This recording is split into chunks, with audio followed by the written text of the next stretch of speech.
नमस्कार शेतकरी मित्रांनो, भारतात शेतीला खूप महत्त्व आहे. म्हणून येथील शेतकरी वर्ग खूप मोठ्या संख्येने शेती करताना तुम्हाला दिसत असेल. तर शेतकरी मित्रांनो, आज आपण गवार लागवडीविषयी संपूर्ण माहिती बघणार. तर शेतकरी मित्रांनो, असेच शेतीविषयक नवनवीन व्हिडिओ बघण्यासाठी आमच्या शेतकरी मित्र चॅनलला जर सबस्क्राईब केलेलं नसेल तर चॅनलला सबस्क्राईब करा. तर चला जाणून घेऊया.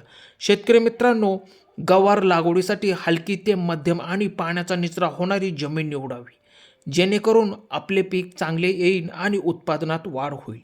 मित्रांनो, लागवडीसाठी टोचून किंवा फेकून पेरणी करावी आणि उन्हाळी व हिवाळी हंगामात लागवड सहज करता येते.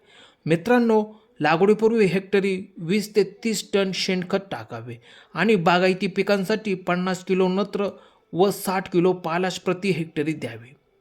मित्रांनो, फुले येईपर्यंत नियमित पाणी देणे खूप गरजेचे असते.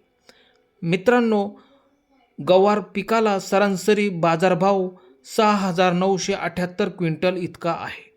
मित्रांनो, म्हणजेच गवार पिकाला बाजारभाव योग्य आहे. त्यामुळे उत्पादन जर चांगले निघाले तर खूप मोठ्या प्रमाणात पैसा होतो. शेतकरी मित्रांनो, गवार पिकासाठी उष्ण हवामान पोषक ठरते.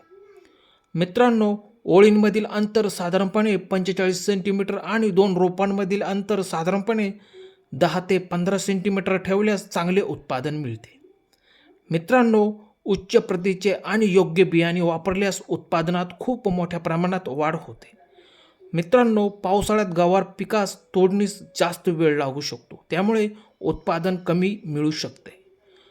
मित्रांनो, सरासरी उत्पादन योग्य तंत्रज्ञान वापरल्यास उत्पादन प्रति हेक्टरी 2.5 ते 3 टन किलोपर्यंत जाऊ शकते. मित्रांनो, काही प्रकारांमध्ये विशेषतः उन्हाळ्यामध्ये योग्य व्यवस्थापनाने प्रति एकर 5 लाखापर्यंत उत्पादन मिळू शकते. शेतकरी मित्रांनो, प्रति एकर 5 ते 6 किलो बियाणे लागते.